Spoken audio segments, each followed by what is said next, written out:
সন্তান নেয়ার জন্য সহবাসের নিয়মগুলো কি কি? কোন অবস্থানে সহবাস করতে হবে? সহবাস করার পরে কি নির্দিষ্ট ভঙ্গিতে শুয়ে থাকতে হবে?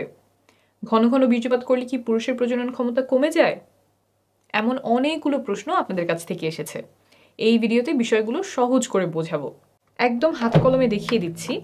এইটা হচ্ছে একজন নারীর কোমরের অংশের মডেল। এই দুটো হচ্ছে কোমরের হাড্ডি আর এইটা হচ্ছে মেরুদণ্ড। আমরা নিচে চলে যাই। এই ওপরে যে ছোট্ট ছিদ্রটা দেখতে পাচ্ছেন, এটা হচ্ছে প্রস্রাবের রাস্তা, এদিক দিয়ে প্রস্রাব বের হয়। তার নিচে এই ছিদ্রটা দেখতে পাচ্ছেন, এইটা হচ্ছে যোনিপথের ছিদ্র। এখান দিয়েই মাসিকের রক্ত বের হয়, প্রসবের সময় এই রাস্তা দিয়েই বাচ্চা বের হয় এবং সহবাসের সময় এই রাস্তাতেই বীর্যপাত হয়। আর নিচে যেটা দেখতে পাচ্ছেন, এটা হচ্ছে পায়ুপথ, এখান দিয়ে মল বের হয়। এখন আমরা চলে আসি ভেতরে কি আছে। সবচেয়ে উপরের ছিদ্রটা ছিল প্রস্রাবের রাস্তা, তাই আমাদের প্রস্রাবের রাস্তার পেছনে আছে মূত্রথলি। এখানে প্রস্রাব জমা থাকে, তারপর প্রস্রাবের রাস্তা দিয়ে বের হয়ে যায়। এখন আমরা আসবো যোনিপথের রাস্তার পেছনে কি থাকে। সন্তান ধারণ বোঝার জন্য এটাই সবচেয়ে গুরুত্বপূর্ণ।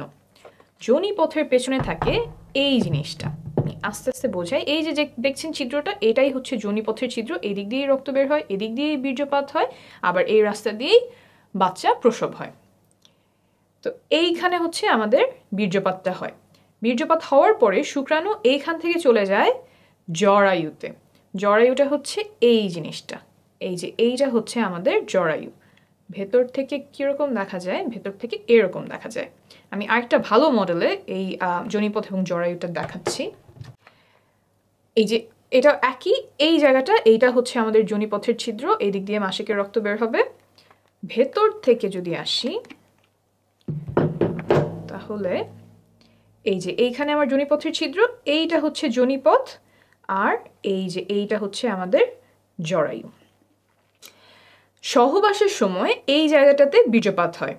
এইখান থেকে শুক্রাণু জরায়ুর মুখ এই পর্যন্ত পৌঁছাতে লাগে মাত্র কয়েক সেকেন্ড। এখন অনেকে আমাকে প্রশ্ন করেন যে সহবাসের পরে কতক্ষণ চিত হয়ে শুয়ে থাকতে হবে, পা উঁচু করে কতক্ষণ রাখতে হবে, কোমরের নিচে কয়টা বালিশ দিতে হবে, বা শুনেছি অমুক অবস্থানে সহবাস করতে হবে, কিন্তু ওই অবস্থানটা আমার কষ্টদায়ক হয়। এই যে যতগুলো কাজ বললাম, এই কাজগুলোর কোনোটা গর্ভধারণে বা সন্তান ধারণে উপকার করে এমন কোনো প্রমাণ নেই। তাই এগুলোতে যদি আপনার কষ্ট হয়, তাহলে এগুলো করার কোনো প্রয়োজন নাই।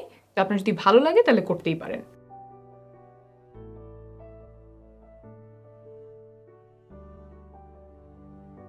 তবে একটা কাজ আছে যেটা করলে গর্ভধারণে বা সন্তান ধারণে অনেক উপকার হয়, এটা প্রমাণিত।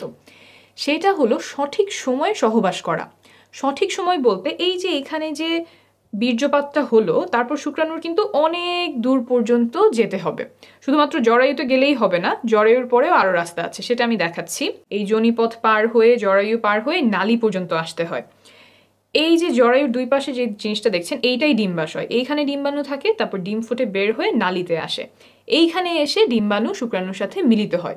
অর্থাৎ শুক্রাণুর যে লম্বা পথ, যোনিপথ, তারপর জরায়ু, তারপর নালীতে আসা, এই লম্বা যাত্রায় তাকে অনেক কিছু সাহায্য করে।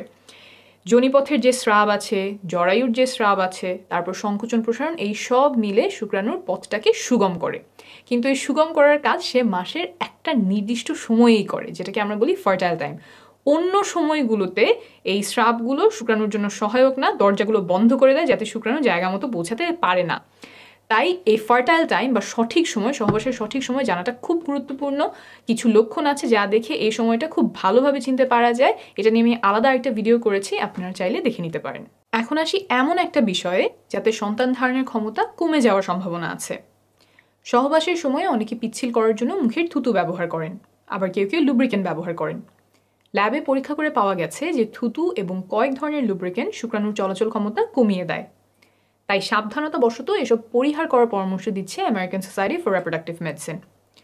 অর্থাৎ আপনি যদি থুতু ব্যবহার করেন, সেটা আপাতত বন্ধ রাখলে ভালো হবে। আর যদি লুব্রিকেন্ট ব্যবহার করতে হয়, তাহলে এই লেখাটা প্যাকেটের গায়ে দেখে কিনবেন। এসব ব্যবহার করলে যে গর্ভধারণের সম্ভাবনা বেড়ে যাবে তা কিন্তু নয়, বরং প্রয়োজন হলে ব্যবহার করতে পারেন। এখন বলি, ঘন ঘন বীর্যপাত করলে পুরুষের প্রজনন ক্ষমতা কমে যায় কিনা, সন্তান ধারণের জন্য কত ঘন ঘন সহবাস করার প্রয়োজন। একটা গবেষণায় দেখা গেছে যে প্রতিদিন সহবাস করলে সফল হওয়ার সম্ভাবনা সবচেয়ে বেশি থাকে, 37%। একদিন পর পর সহবাস করলেও সফলতার সম্ভাবনা কাছাকাছি থাকে, 33%। কিন্তু যদি সপ্তাহে একবার সহবাস করা হয় তখন সম্ভাবনা নেমে আসে মাত্র 15%। অর্থাৎ ঘন ঘন সহবাসে সফলতার সম্ভাবনা বাড়ে। প্রতিদিন বা একদিন পরপর চেষ্টা করলে সর্বোচ্চ সম্ভাবনা থাকে।